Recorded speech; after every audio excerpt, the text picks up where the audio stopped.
Hello everyone, ನಮಸ್ಕಾರ ಎಲ್ರಿಗೂ. Welcome back to my channel. ನಾನು ನಿಮ್ಮ ಅಶ್ವಿನಿ. ಹೇಗಿದ್ದೀರಾ ಎಲ್ಲರೂ?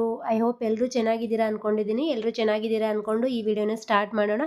ಈ ವಿಡಿಯೋದಲ್ಲಿ ಒಂದು ಗುಡ್ ನ್ಯೂಸ್ ಇದೆ ಅಂತಾನೆ ಹೇಳ್ಬೋದು. ಯಾಕಂದ್ರೆ ಗೃಹಲಕ್ಷ್ಮಿ 25 ಮತ್ತು 26ನೇ ಕಂತಿನ ಈಗಾಗಲೇ ಆಲ್ಮೋಸ್ಟ್ ಆಲ್ ಎಲ್ಲ ಮಹಿಳೆಯರಿಗೂ ಬಂದಿದೆ ಅಂತಾನೆ ಹೇಳ್ಬೋದು.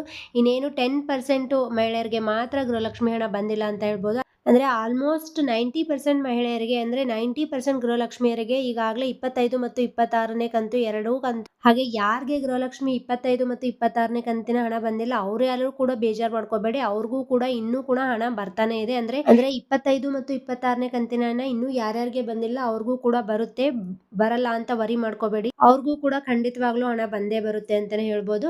ಹಾಗಿದ್ರೆ ಈ ವಿಡಿಯೋಲಿ ನಾವು ಗೃಹಲಕ್ಷ್ಮಿ ಮತ್ತು ಶಕ್ತಿ ಯೋಜನೆ ಬಗ್ಗೆ 2 ಅಪ್ಡೇಟ್ಗಳನ್ನ ನೋಡೋಣ. ಅಂದ್ರೆ ಈ ವಿಡಿಯೋದಲ್ಲಿ ಸರ್ಕಾರದಿಂದ ಗೃಹಲಕ್ಷ್ಮಿ ಮತ್ತೆ ಶಕ್ತಿ ಯೋಜನೆ ಬಗ್ಗೆ 2 ಅಪ್ಡೇಟ್ಗಳಿವೆ. ಸೊ ಆ ಅಪ್ಡೇಟ್ಗಳನ್ನ ಈ ವಿಡಿಯೋದಲ್ಲಿ ನೋಡೋಣ. ಹಾಗಿದ್ರೆ ಈ ಅಪ್ಡೇಟ್ಗಳನ್ನ ನೋಡೋದಕ್ಕೂ ಮುಂಚೆ, ವಿಡಿಯೋ ಸ್ಟಾರ್ಟ್ ಮಾಡೋದಕ್ಕೆ ಮುಂಚೆ ಇನ್ನು ನನ್ನ ಚಾನಲ್ನ ಯಾರ್ಯಾರು ಸಬ್ಸ್ಕ್ರೈಬ್ ಮಾಡ್ಕೊಂಡಿಲ್ಲ ಸಬ್ಸ್ಕ್ರೈಬ್ ಮಾಡ್ಕೊಳ್ಳಿ. ಹಾಗೆ ಯಾರು ಹೊಸದಾಗಿ ನನ್ನ ಚಾನಲ್ನ ನೋಡ್ತಾ ಇದ್ರೆ ಚಾನಲ್ನ ಸಬ್ಸ್ಕ್ರೈಬ್ ಮಾಡ್ಕೊಳ್ಳಿ. ಹಾಗೆ ಈಗಾಗಲೇ ಯಾರ್ಯಾರು ಸಬ್ಸ್ಕ್ರೈಬ್ ಮಾಡ್ಕೊಂಡಿದ್ದಾರೆ ಕೂಡ ಅವ್ರಿಗೆಲ್ರಿಗೂ ಕೂಡ ನನ್ನ ಕಡೆಯಿಂದ ಧನ್ಯವಾದಗಳನ್ನ ತಿಳಿಸ್ತೀನಿ. ಹಾಗಿದ್ರೆ ವಿಡಿಯೋನ ಸ್ಟಾರ್ಟ್ ಮಾಡೋಣ. ಬನ್ನಿ ಇವತ್ತಿನ ಅಪ್ಡೇಟ್ ಗಳನ್ನ ತಿಳ್ಕೊಳ್ಳೋಣ. ಮೊದಲನೇದಾಗಿ ಗೃಹಲಕ್ಷ್ಮಿ ಯೋಜನೆ ಬಗ್ಗೆ ಅಪ್ಡೇಟ್ ನ ತಿಳ್ಕೊಳ್ಳೋಣ. ಗೃಹಲಕ್ಷ್ಮಿ ಯೋಜನೆ ಬಗ್ಗೆ ಇವತ್ತಿನ ಅಪ್ಡೇಟ್ ಏನಂದ್ರೆ, ಈ ಕ್ಷಣದ ಅಪ್ಡೇಟ್ ಏನು ಅಂತಂದ್ರೆ, ಗೃಹಲಕ್ಷ್ಮಿ ಹಣ ಈಗಾಗಲೇ 25ನೇ ಕಂತು ಮತ್ತು 26ನೇ ಕಂತು ಮಹಿಳೆಯರಿಗೆ ಬಂದಿದೆ ಅಂತಾನೆ ಹೇಳ್ಬೋದು. ಅಂದ್ರೆ 90% ಮಹಿಳೆಯರಿಗೆ, 90% ಗೃಹಲಕ್ಷ್ಮಿಯರಿಗೆ ಈಗಾಗಲೇ ಗೃಹಲಕ್ಷ್ಮಿ ಹಣ 25ನೇ ಕಂತು ಮತ್ತು 26ನೇ ಕಂತು ಎರಡೂ ಕಂತು ಬಂದಿದೆ. ಇನ್ನೂ ಕೂಡ 26ನೇ ಕಂತು ಕಂಟಿನ್ಯೂಸ್ ಆಗಿದೆ ಅಂತಂದ್ರೆ ಇನ್ನೂ ಕೂಡ 26ನೇ ಕಂತು 3ನೇ ಹಂತದ ಹಣ ಇನ್ನೂ ಕೂಡ ಬಿಡುಗಡೆ ಆಗ್ತಾ ಇದೆ. ಅಂದ್ರೆ ಇನ್ನೂ ಕೂಡ ಗೃಹಲಕ್ಷ್ಮಿಯರಿಗೆ ಇನ್ನು ಯಾರ್ಯಾರಿಗೆ ಹಣ ಬಂದಿಲ್ಲ, ಅಂದ್ರೆ 10% ಮಹಿಳೆಯರಿಗೆ ಇನ್ನೂ ಹಣ ಬಂದಿಲ್ಲ ಅಲ್ವಾ, ಸೊ ಅವ್ರಿಗೆಲ್ರಿಗೂ ಕೂಡ ಇನ್ನೂ ಪ್ರೊಸೆಸ್ ನಡೀತಾನೆ ಇದೆ. ಅಂದ್ರೆ ಇನ್ನು 26ನೇ ಕಂತಿನ ಹಣ ಇನ್ನೂ ಬರ್ತಾನೆ ಇದೆ. ಸೊ ಹಾಗಿದ್ರೆ ಕೆಲವೊಬ್ಬರಿಗೆ 25ನೇ ಕಂತಿನ ಹಣ ಬಂದಿರಲಿಲ್ಲ. ಅಂದ್ರೆ ಈ ಹಿಂದೆ ಏನು 25ನೇ ಕಂತಿನ ಹಣ ಹಾಕಿದ್ರು, ಸೊ 25ನೇ ಕಂತು ಕೆಲವೊಬ್ಬರಿಗೆ ಬಂದಿರಲಿಲ್ಲ. ಸೊ ಅವ್ರಿಗೆಲ್ರಿಗೂ ಕೂಡ ಇವಾಗ ಹಣ ಬರ್ತಿದೆ. ನೀವು ಕೇಳ್ಬಹುದು ಇವಾಗ ಹಣ ಬರ್ತಾ ಇದೆ, ಸೊ ನಾವು ಅದನ್ನ 25ನೇ ಕಂತು ಅಂತ ತಿಳ್ಕೊಬೇಕು ಅಥವಾ 26ನೇ ಕಂತಿನ ಹಣ ಅಂತ ತಿಳ್ಕೊಬೇಕು ಅಂತ. ಸೊ ಇದೆಲ್ಲ ಕೂಡ ನಿಮ್ಗೆ 25ನೇ ಕಂತಿನ ಹಣ ಆಗಿರುತ್ತೆ. ಯಾರ್ಯಾರಿಗೆ 25ನೇ ಕಂತಿನ ಹಣ ಬಂದಿಲ್ಲ, ಸೊ ಅವ್ರಿಗೇನು ಇವಾಗ 2,000 ಜಮಾ ಆಗ್ತಾ ಇದೆ, ಅದೆಲ್ಲಾನು ಕೂಡ 25ನೇ ಕಂತಿನ ಹಣ.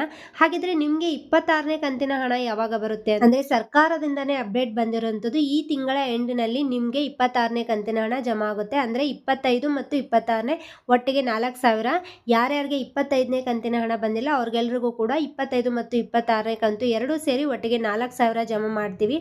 ಅಂದ್ರೆ 25ನೇ ಕಂತಿನ ಹಣ ಯಾರಿಗೆ ಬಂದಿಲ್ಲ, ಸೊ ಅವ್ರು ಯಾರು ಕೂಡ ವರಿ ಮಾಡ್ಕೋಬೇಡಿ. ನಿಮ್ಗೆ 25 ಮತ್ತು 26ನೇ ಕಂತಿನ ಹಣ ಎರಡೂ ಕೂಡ ಸೇರಿ ಒಟ್ಟಿಗೆ 4,000 ಜಮಾ ಆಗುತ್ತೆ ಅಂತಾನೆ ಹೇಳ್ಬೋದು. ಹಾಗೆ 25ನೇ ಕಂತು ಬಂದು ಮತ್ತು 26ನೇ ಕಂತಿನ ಹಣ ಇನ್ನೂ ಯಾರ್ಯಾರಿಗೆ ಬಂದಿಲ್ಲ ಅವರು ಕೂಡ ಯಾರು ವರಿ ಮಾಡ್ಕೊಳ್ಳೋ ಅಗತ್ಯ ಇಲ್ಲ. ಸೊ ಅವ್ರಿಗೂ ಕೂಡ 26ನೇ ಕಂತಿನ ಹಣ ಬಂದೇ ಬರುತ್ತೆ. ಯಾಕಂದ್ರೆ 26ನೇ ಕಂತಿನ ಹಣ ಇನ್ನೂ ಪ್ರೊಸೆಸ್ ನಡೀತಾನೆ ಇದೆ. ಅಂದ್ರೆ ಇನ್ನೂ 26ನೇ ಕಂತಿನ ಹಣ ಜಮಾ ಆಗ್ತಾನೆ ಇದೆ, ಇನ್ನು ಮಹಿಳೆಯರ ಖಾತೆಗೆ ಜಮಾ ಆಗುತ್ತೆ. ಸೊ ಈ ತಿಂಗಳ ಅಂದ್ರೆ ಈ ಮಂತ್ ಎಂಡ್ ವರೆಗೂ ಕೂಡ 26ನೇ ಕಂತಿನ ಹಣ ಜಮಾ ಆಗುತ್ತೆ. ಸೊ ಯಾರ್ಯಾರಿಗೆ 25 ಮತ್ತು 26ನೇ ಕಂತಿನ ಹಣ ಬಂದಿಲ್ಲ ಅವರೆಲ್ಲರಿಗೂ ಕೂಡ ಖಂಡಿತವಾಗಿ ಈ ತಿಂಗಳ ಎಂಡ್ ವರೆಗೆ ಎಲ್ರಿಗೂ ಕೂಡ 25 ಮತ್ತು 26ನೇ ಕಂತಿನ ಹಣ ಬಂದೇ ಬರುತ್ತೆ ಅಂತಾನೆ ಹೇಳ್ಬೋದು. ಸೊ ಇದು ಗೃಹಲಕ್ಷ್ಮಿ ಅಪ್ಡೇಟ್ ಆಗಿರುತ್ತೆ. ಹಾಗೆ ಇನ್ನೊಂದು ವಿಷಯ ಏನಂದ್ರೆ, ಕೆಲವೊಂದು ವಿಡಿಯೋಗಳಲ್ಲಿ ಕೆಲವೊಬ್ರು ಏನಂತ ಹೇಳ್ತಾ ಇದ್ದಾರೆ, ಗೃಹಲಕ್ಷ್ಮಿ KYC ಮಾಡಿಸ್ಬೇಕು, ಇಲ್ಲಾಂದ್ರೆ ಗೃಹಲಕ್ಷ್ಮಿ KYC ಮಾಡಿಸಿಲ್ಲ ಅಂತಂದ್ರೆ ಗೃಹಲಕ್ಷ್ಮಿ ಹಣ ಮುಂದೆ ಅಂದ್ರೆ ಗೃಹಲಕ್ಷ್ಮಿ 27ನೇ ಕಂತು ಏನಿದೆ ಅದು 27ನೇ ಕಂತು ಯಾರಿಗೂ ಬರೋದಿಲ್ಲ. ಅಂದ್ರೆ ಗೃಹಲಕ್ಷ್ಮಿ KYC ಮಾಡಿಸದಿದ್ರೆ ಗೃಹಲಕ್ಷ್ಮಿ 27ನೇ ಕಂತು ನಿಮ್ಮ ಖಾತೆಗೆ ಜಮಾ ಆಗೋದಿಲ್ಲ ಅಂತ ಹೇಳ್ತಾರೆ. ಸೊ ಅದೆಲ್ಲ ಸುಳ್ಳು, ಯಾರು ನಂಬಕ್ ಹೋಗ್ಬೇಡಿ. ಯಾಕಂದ್ರೆ ಗೃಹಲಕ್ಷ್ಮಿ KYC ಅಂತ ಏನೂ ಇಲ್ಲ. ನೀವೇನು KYC ನ ಮಾಡಿಸಿದಿರಿ ಅಂದ್ರೆ ಈ ಮೊದಲು ನೀವೇನು ರೇಷನ್ ಕಾರ್ಡ್ ಅಲ್ಲಿ ಎಲ್ಲ ಸದಸ್ಯರ KYC ನ ಮಾಡಿಸಿದಾರೋ ಸೊ ಅದೇ ಅಷ್ಟೇ. ಅದಕ್ಕೆ ಬಿಟ್ಟು ಮತ್ತೆ ಗೃಹಲಕ್ಷ್ಮಿ KYC ಅಂತ ಹೊಸದಾಗಿ ಏನೂ ಇಲ್ಲ. ಸೊ ಇದ್ರ ಬಗ್ಗೆ ಯಾರು ಕೂಡ ತಲೆ ಕೆಡಿಸ್ಕೊಳ್ಳೋಕೆ ಹೋಗ್ಬೇಡಿ. ನೀವು ಗೃಹಲಕ್ಷ್ಮಿ ಹಣ ಬರಲ್ಲ, ನಮಗೆ 27ನೇ ಕಂತು ಬರಲ್ಲ, ಸೊ ನಾವು ಏನು KYC ಮಾಡಿಸ್ಬೇಕು ಅಂತೆಲ್ಲ ಯಾರು ಕೂಡ ತಲೆ ಕೆಡಿಸ್ಕೊಳ್ಳೋಕೆ ಹೋಗ್ಬೇಡಿ.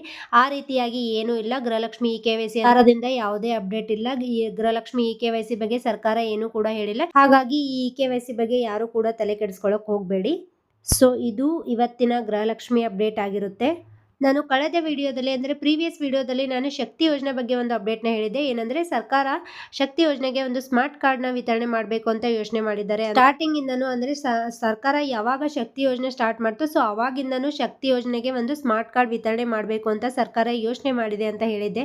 ಆದ್ರೆ ಅದ್ರ ಬಗ್ಗೆ ಇನ್ನೂ ಸರ್ಕಾರ ಅಫಿಷಿಯಲ್ ಆಗಿ ಅನೌನ್ಸ್ಮೆಂಟ್ ಮಾಡಿಲ್ಲ. ಅಂದ್ರೆ ಈ ಸ್ಮಾರ್ಟ್ ಕಾರ್ಡು ನೀವು ತಗೊಳ್ಳೇಬೇಕು ಅಂದ್ರೆ ಸ್ಮಾರ್ಟ್ ಕಾರ್ಡ್ ಇದ್ರೇನೆ ನೀವು ಬಸ್ಸಲ್ಲಿ ಫ್ರೀ ಆಗಿ ಓಡಾಡಕ್ ಆಗೋದು. ಅಂದ್ರೆ ಬಸ್ ಫ್ರೀ ಫೆಸಿಲಿಟಿನ ತಗೊಳ್ಳೋಕ್ಕಾಗೋದು ಅಂತ ಸರ್ಕಾರ ಇನ್ನೂ ಅಫಿಷಿಯಲಿ ಎಲ್ಲಿ ಅನೌನ್ಸ್ ಮಾಡಿಲ್ಲ. ಸೊ ಯಾರು ಕೂಡ ನೀವು ಶಕ್ತಿ ಯೋಜನೆಯ ಸ್ಮಾರ್ಟ್ ಕಾರ್ಡ್ನ ಈಗಾಗಲೇ ತಗೊಳ್ಬೇಡಿ. ಯಾಕಂದರೆ ಸರ್ಕಾರ ಯಾವಾಗ ಅಫಿಷಿಯಲ್ ಆಗಿ ಅನೌನ್ಸ್ ಮಾಡುತ್ತೆ, ಅಂದರೆ ಸ್ಮಾರ್ಟ್ ಕಾರ್ಡ್ ಬೇಕೇ ಬೇಕು ಅಂತ ಅನೌನ್ಸ್ ಮಾಡಿದಾಗ ಮಾತ್ರ ನೀವು ಶಕ್ತಿ ಯೋಜನೆ ಕಾರ್ಡ್ಗಳನ್ನು ತಗೊಳ್ಳಿ, ಸ್ಮಾರ್ಟ್ ಕಾರ್ಡ್ಗಳನ್ನು ತಗೊಳ್ಳಿ.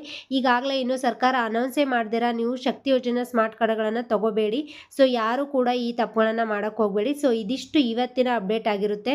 ಅಂದರೆ ಇದಿಷ್ಟು ಗೃಹಲಕ್ಷ್ಮಿ ಮತ್ತು ಶಕ್ತಿ ಯೋಜನೆ ಬಗ್ಗೆ ಇರುವ ಅಪ್ಡೇಟ್ ಆಗಿರುತ್ತೆ. ಈ ಅಪ್ಡೇಟ್ ನಿಮಗೆ ಇಷ್ಟ ಆದರೆ ವಿಡಿಯೋಗೆ ಒಂದು ಲೈಕ್, ಹಾಗೆ ಈ ಅಪ್ಡೇಟ್ಗಳನ್ನು ಎಲ್ಲರೂ ಕೂಡ ತಿಳ್ಕೊಳ್ಳಿ. ವಿಡಿಯೋನ ಆದಷ್ಟು ಶೇರ್ ಮಾಡಿ.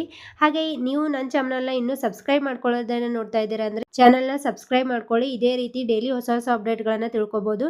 ಸೊ ಹಾಗಿದ್ರೆ ಇವತ್ತಿನ ವಿಡಿಯೋನ ಇಲ್ಲಿಗೆ ಮುಗಿಸೋಣ. ಧನ್ಯವಾದಗಳು ಎಲ್ರಿಗೂ.